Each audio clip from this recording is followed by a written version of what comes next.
Hey guys, welcome back to the channel. In tonight's story, a young man inherits a secluded country estate from his uncle. Now, any old farmhouse might seem a little bit creepy, but when our narrator awakens at midnight and looks out his window, he sees something that defies explanation. If you'd like to help a smaller channel, please click subscribe and like the video. It's incredibly helpful. And without further ado, here's our story, called They Came at Midnight.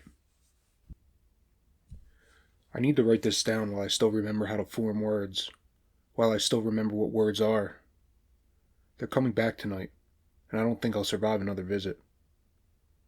It started 3 weeks ago, when I inherited my uncle's house in rural Vermont. Uncle Charles had been a recluse for the last 15 years of his life, and when he died, I was shocked to learn I was his sole heir. We'd never been close. I'd only met him twice as a child, and both times he seemed deeply uncomfortable, constantly glancing at the windows, even in broad daylight. The house was a Victorian-era farmhouse, isolated on 40 acres of pine forest. The nearest neighbor was 4 miles away. When I arrived to assess the property, the real estate agent refused to come inside. She handed me the keys through her car window, told me to call when I was ready to list it, and drove away fast enough to kick up gravel. I should have listened to that instinct. The first week was normal enough. I spent my days cataloging Uncle Charles' belongings, most of which seemed to be books on old folklore, astronomy, and something he called the spaces between. His journals were everywhere, hundreds of them, filled with increasingly frantic handwriting. I didn't read them carefully at first. I wish I had. The house had several oddities. All the windows had heavy blackout curtains, and I found that several had been nailed shut. There were salt lines at every threshold, refreshed so many times they'd worn grooves in the hardwood. The basement door had 7 different locks, and I couldn't find keys for any of them. On my 8th night there, I woke at exactly midnight. I know it was midnight because every clock in the house started chiming at once, even the ones I'd found broken. The sound was deafening, discordant, like the clocks were arguing with each other about what time it really was. And then I heard them outside. At first it sounded like children singing, a lullaby maybe, but in a language I didn't recognize. The melody was beautiful and deeply wrong at the same time, the kind of sound that makes your teeth ache. I got out of bed and moved to the window. "Don't look," I said out loud. Uncle Charles' journal entries suddenly flooded back to me. Rule 1, don't look. But I looked anyway.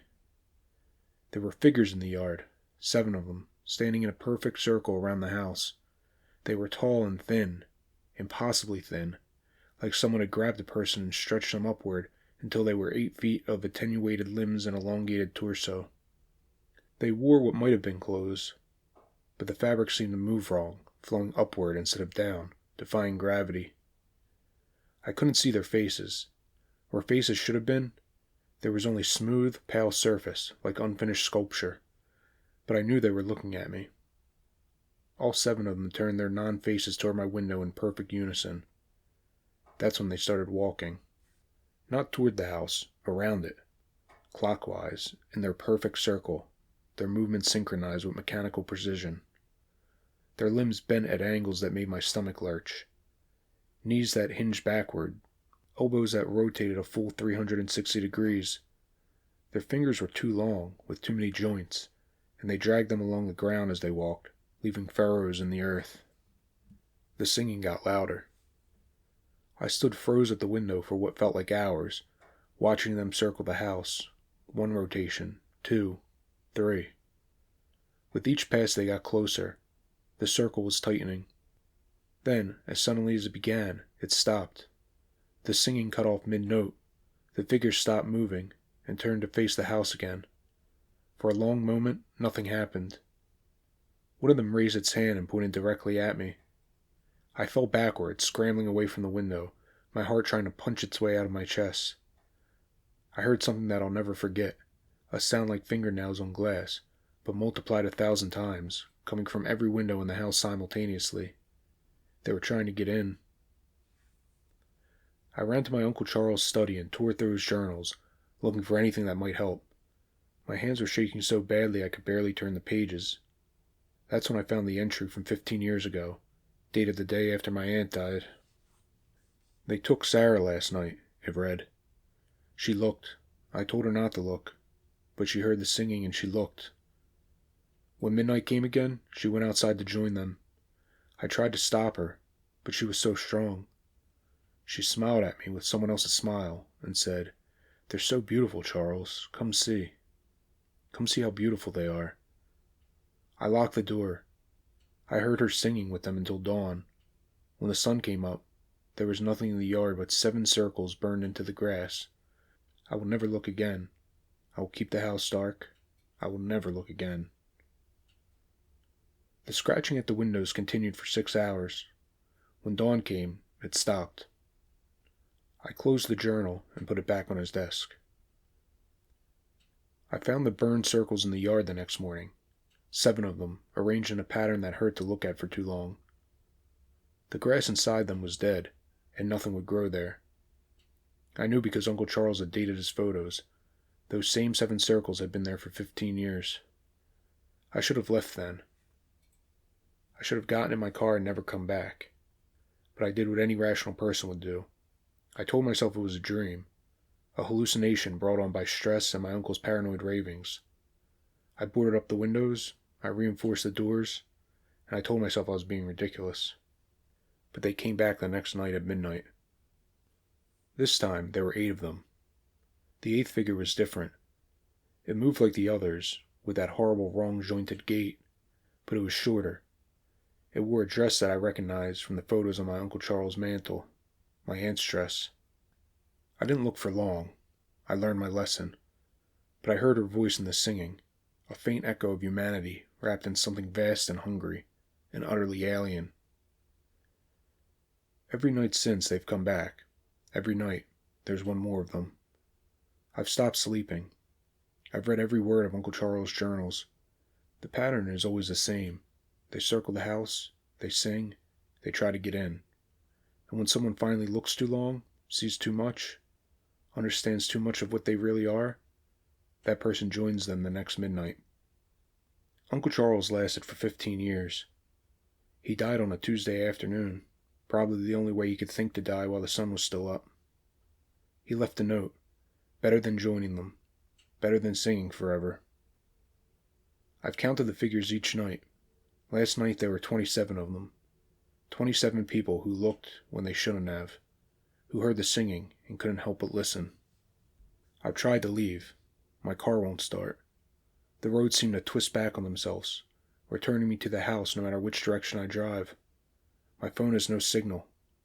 I walked 4 miles to the nearest neighbor's house and found it empty, abandoned, with salt lines at every door, and a note pinned to the kitchen table. Heard the singing. Moving to California. Don't stay here. Don't look. I've been breaking Uncle Charles' rules. I've been watching them through the cracks in the boards, timing their rotations, studying their movements. I think I'm beginning to understand what they are. The knowledge sits in my brain like a tumor, growing and pressing against the inside of my skull. They're not from here. Not from this place, this reality, this dimension of existence. They're from the spaces between, the gaps in what we think of as the universe. They're not malicious, not exactly. They're singing because they're lonely. They're circling because they're lost. They want us to join them because they don't understand that we can't survive in the spaces where they exist. But here's the terrible thing. I'm starting to hear the beauty in their song. I'm beginning to understand the melody. When I close my eyes, I can almost see the spaces they're singing about, vast and dark, and full of a terrible cold light. Tonight, I caught myself standing at the door, with my hand on the lock. I don't remember walking there. The singing was so beautiful, and they were calling my name. Not my name as I know it, but my real name, the one written in the fabric of reality itself. It's 11:47 p.m. now. I can already hear them gathering outside. There are 28 of them tonight. I've counted through the cracks. 28 figures circling in the dark. I'm going to break the last rule. I'm going to look. Really look. Not through a crack or a gap in the curtains, but fully and completely. I need to see what they really are. I need to understand. Uncle Charles was wrong about one thing. It's not better to die while the sun is still up. Because I've realized something he never did. The sun doesn't make them go away.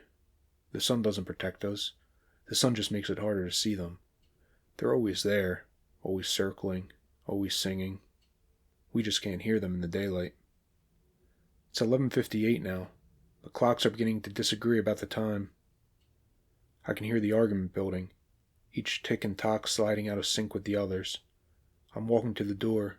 The singing is beautiful. I finally understand what they've been trying to tell us all along. There are no spaces between. There is only the between, and the between is full of singers. Midnight's here, and they've come. I'm opening the door. Oh God, they're so beautiful. I can see forever in their faces. This account was found on a laptop in a house in rural Vermont. The house was empty. There were 29 circles burned into the yard, arranged in a pattern that local authorities have been unable to explain. If anyone reading this has information about the whereabouts of the property's owner, please contact the Vermont State Police. Do not visit the property. Do not approach it after dark. And if you hear singing at midnight, for the love of God, don't look.